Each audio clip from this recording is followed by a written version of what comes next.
بسم اللہ الرحمن الرحیم۔ السلام علیکم ورحمۃ اللہ وبرکاتہ۔ اگر آپ لوگ میرے چینل پر نئے ہیں تو چینل کو پلیز سبسکرائب کیجئے اور بیل آئیکن کو بھی پریس کیجئے کہ آنے والی ہر ویڈیو کا نوٹیفیکیشن آپ لوگوں کو فوراً مل سکے۔ میرے اس چینل پر آپ لوگوں کو ایسے ہی پیغمبروں کے قصے، کہانیاں، واقعات، دین کی باتیں، حدیث کی باتیں سننے کو ملے گا۔ نماز پڑھا کیجئے گا، نماز ہم پر فرض ہے۔ آج کا واقعہ ہے نمرود اور مچھر کا۔ پوری دنیا پر حکومت کرنے والا ایک ایسا بدترین بادشاہ جس کو اللہ تبارک و تعالیٰ نے ایک حقیر مچھر کے ہاتھوں عبرتناک موت دلوائی۔ دنیا کے تاریخ میں ایسے بہت سارے بدترین بادشاہ اور فرعون گزرے ہیں جن کو ان کی دولت اور بادشاہت کے نشے نے مغرور بنا دیا تھا اور وہ خود کو خدا سمجھنے لگے اور خدائی کا جھوٹی دعویٰ کر بیٹھے۔ اور پھر اللہ تعالیٰ نے جو اس کائنات کا حقیقی مالک و خالق ہے اور جو وحدہ لا شریک ہے، اس نے ان جھوٹے خدائی کے دعوے داروں کو دنیا کے لیے عبرت کا نشانہ بنا دیا۔ ان کو ایسے عبرتناک موت دیا جس کا کوئی تصور بھی نہیں کر سکتا، اور ان جھوٹے خدائی کے دعویٰ کرنے والوں کو صفائے ہستی سے مٹا دیا۔ خدائی کا دعویٰ کرنے والوں میں سے ایک نام نمرود کا بھی ہے۔ نمرود بابل شہر کا حاکم تھا جس نے خدائی کا دعویٰ کیا تھا۔ دنیا میں صرف 4 بادشاہ گزرے ہیں جنہوں نے پوری دنیا پر حکمرانی کیا ہے، جن میں سے 2 بادشاہ ایسے تھے جو مسلمان تھے۔ ان میں سے ایک کا نام حضرت سلیمان علیہ السلام اور دوسرے کا نام حضرت ذوالقرنین علیہ السلام تھا۔ اور 2 کافر حکمران ایسے تھے جنہوں نے پوری روئے زمین پر حکمرانی کیا۔ ان میں سے ایک کا نام نمرود اور دوسرے کا نام بخت ناصر تھا۔ روایت میں آتا ہے کہ نمرود نے پوری دنیا پر 400 سال حکومت کی۔ یہ بڑا جابر اور ظالم بادشاہ تھا اور اس کے دور کے اندر بت پرستی عام تھی۔ لوگ اللہ تعالیٰ کی عبادت کو چھوڑ کر بتوں کی پوجا کیا کرتے تھے۔ اس نمرودی دور کے اندر شرک اس طرح پھیلا ہوا تھا کہ تمام نمرودیوں نے اپنے خداؤں کے طور پر بہت سارے بت بنائے ہوئے تھے جن کی یہ لوگ پوجا کیا کرتے تھے، اور ادھر نمرود نے بھی خدائی کا دعویٰ کیا ہوا تھا اور لوگوں کو اپنی پوجا کرنے کا حکم دیتا تھا۔ اس بدبخت قوم کی طرف اللہ تعالیٰ نے اپنے پیارے پیغمبر حضرت ابراہیم علیہ السلام کو بھیجا۔ کفر و شرک، بت پرستی کی اس دور کے اندر حضرت ابراہیم علیہ السلام ایک واحد تھے جو اللہ تعالیٰ کی عبادت پر یقین رکھتے تھے اور بتوں کی بجائے اللہ تعالیٰ کو حقیقی خدا مانتے تھے۔ حضرت ابراہیم علیہ السلام نے جب نمرودی قوم کو بتوں کی پوجا کرتے ہوئے دیکھا، حضرت ابراہیم علیہ السلام نے نمرودیوں کو اللہ تعالیٰ کی وحدانیت کی طرف بلایا اور خدا کی عبادت کرنے کا حکم دیا، لیکن نمرودی قوم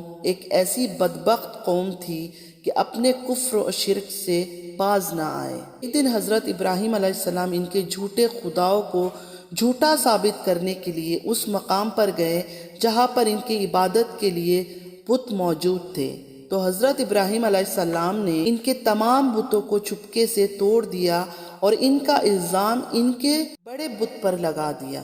نمرودی جب اپنے عبادت خانے پر واپس آئے تو انہوں نے اپنے تمام خداؤں کو ٹوٹا ہوا دیکھا۔ نمرودی کیونکہ جانتے تھے کہ حضرت ابراہیم علیہ السلام ہی وہ واحد ہیں جو بتوں کے خلاف باتیں کرتے ہیں اور بتوں کی بجائے اللہ کی عبادت کرنے کا حکم دیتے تھے، لہٰذا وہ سمجھ گئے کہ یہ کام حضرت ابراہیم علیہ السلام کا ہی ہے۔ نمرود نے حضرت ابراہیم علیہ السلام سے بدلہ لینے کے لیے حضرت ابراہیم علیہ السلام کو قتل کرنے کا ارادہ کیا۔ تمام نمرودی نمرود کے پاس حاضر ہوئے اور حضرت ابراہیم علیہ السلام کو سزا دینے کے لیے کہا۔ نمرود نے یہ حکم جاری کیا کہ ایک مقام پر آگ جلائی جائے اور اس کے اندر حضرت ابراہیم علیہ السلام کو ڈال دیا جائے۔ پھر نمرود کے حکم کے مطابق ایسا ہی کیا گیا۔ کئی دنوں تک بہت ساری لکڑیوں کو اکٹھا کیا گیا اور اس میں آگ جلائی گئی، اور پھر حضرت ابراہیم علیہ السلام کو اس آگ کے اندر ڈال دیا گیا۔ لیکن اللہ تعالیٰ نے اس آگ کو حکم دیا تو وہ آگ حضرت ابراہیم علیہ السلام پر ٹھنڈی اور سلامتی والی بن گئی۔ حضرت ابراہیم علیہ السلام فرماتے ہیں میں جتنے دن تک اس آگ میں رہا اس وقت تک اللہ تعالیٰ کی خاص رحمتوں میں رہا اور اس جیسا سکون مجھے پہلے کبھی حاصل نہ ہوا۔ چنانچہ جب حضرت ابراہیم علیہ السلام اس آگ سے باہر تشریف لائے، اللہ تعالیٰ کی حکم کے مطابق حضرت ابراہیم علیہ السلام نے نمرودیوں کو پھر سے ایک بار حق کی دعوت دی، اللہ تعالیٰ کی وحدانیت کی طرف بلایا۔ حضرت ابراہیم علیہ السلام نے نمرود کو بارہا سمجھایا اور اپنے کفر اور شرک سے باز آنے کو کہا، اللہ تعالیٰ کی وحدانیت پر ایمان لانے کا حکم دیا، لیکن نمرود نے اللہ تعالیٰ کی وحدانیت کا انکار کر دیا اور وہ حضرت ابراہیم علیہ السلام سے بحث کرنے لگا اور حضرت ابراہیم علیہ السلام کے سامنے خدائی کا دعویٰ کر دیا۔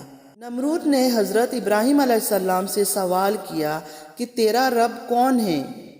تو حضرت ابراہیم علیہ السلام نے ارشاد فرمایا کہ میرا رب وہ ہے جو زندگی اور موت دیتا ہے۔ اس بات پر نمرود تکبر سے مسکرایا اور کہنے لگا یہ تو میں بھی کر سکتا ہوں۔ پھر نمرود نے 2 قیدیوں کو بلایا جن کو سزائے موت ہو چکی تھی۔ ان میں سے ایک قیدی کو نمرود نے آزاد کر دیا اور ایک کو پھانسی لگا دیا، اور اس طرح نمرود حضرت ابراہیم علیہ السلام سے کہنے لگا دیکھو، ایک کو میں نے زندگی دے دی اور ایک کو میں نے موت دے دیا۔ اس طرح نمرود حضرت ابراہیم علیہ السلام کے سامنے اپنی باطل دلیلیں پیش کرنے لگا اور یہ دعویٰ کرنے لگا کہ حقیقی خدا میں ہی ہوں، تو بتا تیرا خدا کون ہے؟ تو اس وقت حضرت ابراہیم علیہ السلام نے اس بدبخت نمرود کی عقل کے مطابق کہا کہ میرا رب وہ ہے جو سورج کو مشرق سے طلوع کرتا ہے اور مغرب میں غروب کر دیتا ہے۔ اگر تو سچا خدا ہے تو سورج کو مغرب سے طلوع کر کے دکھا۔ حضرت ابراہیم علیہ السلام کی یہ بات سن کر نمرود کا رنگ اڑ گیا اور وہ چپ ہو گیا، اور اس طرح نمرود پوری قوم کے آگے ذلیل و رسوا ہو کر رہ گیا۔ اور اس کے بعد بھی حضرت ابراہیم علیہ السلام نے نمرود کو کئی بار اللہ تعالیٰ کی وحدانیت کی طرف بلایا، لیکن نمرود اپنے سرکشی سے باز نہ آیا اور اسی طرح اپنے کفر اور شرک پر ڈٹا رہا۔ حضرت ابراہیم علیہ السلام کی بار بار دعوت دینے سے نمرود تنگ آ گیا اور بالآخر تنگ آ کر نمرود نے حضرت ابراہیم علیہ السلام سے کہنے لگا اگر تیرا خدا سچا ہے تو اس کو بول کہ اپنی فوج بھیجے اور میرے ساتھ جنگ کرے۔ جیسے ہی نمرود بدبخت نے یہ بکواس کیا، حضرت جبرائیل علیہ السلام حضرت ابراہیم علیہ السلام کے بارگاہ میں پیش ہوئے اور حضرت ابراہیم علیہ السلام سے کہنے لگے کہ اللہ تعالیٰ کا لشکر جنگ کے لیے تیار ہے۔ یہ پیغام سن کر حضرت ابراہیم علیہ السلام نے نمرود سے کہا کہ اللہ تعالیٰ کا لشکر جنگ کے لیے تیار ہے۔ حضرت ابراہیم علیہ السلام کی یہ بات سن کر نمرود کہنے لگا کہ مجھے 3 دن کی مہلت دی جائے۔ چنانچہ نمرود کو 3 دن کی مہلت دی گئی، اور اسی دوران نمرود نے تمام مشرق و مغرب کے بڑے بڑے جنگجوؤں کو اکٹھا کیا اور بہت سارے ہتھیاروں کو بھی جنگ کے لیے جمع کیا۔ اس طرح جب نمرود نے جنگ کی پوری تیاری کر لی اور اپنے تمام فوج کو اکٹھا کر لیا تو نمرود نے حضرت ابراہیم علیہ السلام کو للکار کر کہا کہ ہماری فوج جنگ کے لیے تیار ہے، تم اپنی رب کی فوج کو بلاؤ۔ حضرت ابراہیم علیہ السلام نے اللہ تعالیٰ کی بارگاہ میں دعا کیا تو اسی وقت اللہ تعالیٰ نے مچھروں کی ایک فوج کو بھیجا۔ ان مچھروں کی تعداد اتنی زیادہ تھی کہ ان مچھروں کے اندر سورج بھی نظر نہ آتا۔ اللہ تعالیٰ نے ان مچھروں کی فوج کو نمرودی فوج کے اوپر مسلط کر دیا، اور یہ مچھر دیکھتے ہی دیکھتے نمرودی فوج کا گوشت کھا گئے، ان کا خون پی گئے، تمام نمرودی فوج کی ہڈیاں ہی ہڈیاں باقی رہ گئی۔ اس دردناک منظر کو دیکھ کر نمرود اپنے محل کی طرف دوڑا اور اپنی بیوی کے کمرے میں چھپ گیا۔ اسی دوران ایک لنگڑا مچھر نمرود کے محل میں داخل ہوا اور نمرود نے اپنی بیوی سے کہا اس مخلوق نے تمام فوجیوں کو ہلاک کر دیا ہے۔ اسی گفتگو کے دوران وہ مچھر اللہ تعالیٰ کے حکم سے نمرود کے ناک میں داخل ہو گیا اور نمرود کے دماغ کو چاٹنے لگا۔ وہ مچھر نے نمرود کے دماغ کو چاٹا تو اس سے نمرود کو اتنی تکلیف ہوئی کہ وہ چیخنے چلانے لگا، دیواروں میں اپنا سر کو مارنے لگا۔ اللہ تعالیٰ کے حکم سے وہ مچھر نمرود کے دماغ میں کئی دنوں تک رہا۔ نمرود نے اپنے محل میں یہ حکم جاری کر دیا کہ جب بھی کوئی محل میں داخل ہو تو وہ نمرود کے سر پر جوتے مارے۔ جوتے مارنے کے بعد نمرود کو تھوڑی دیر کے لیے آرام محسوس ہوتا تھا، لیکن کچھ دیر بعد ویسے ہی تکلیف محسوس ہوتی تھی۔ اس طرح اللہ تعالیٰ نے ایک حقیر مچھر سے نمرود کو سزا دلوائی۔ نمرود تکلیف کی وجہ سے اپنے سر کو ہتھوڑوں کے ساتھ مارتا رہتا تھا۔ کہاں گئی نمرود کی بادشاہت، کہاں گئی اس کا خدائی کا دعویٰ؟ جو نمرود خدائی کا دعویٰ کرتا تھا وہی نمرود اپنے سر کو دیواروں میں مارتے مارتے ہلاک ہو گیا۔ اس قدر دردناک موت دے کر اللہ تعالیٰ نے نمرود کو رہتی دنیا تک عبرت کا نشان بنا دیا۔ اس بات پر کوئی شک نہیں، اللہ تعالیٰ کی ذات وحدہ لا شریک ذات ہے۔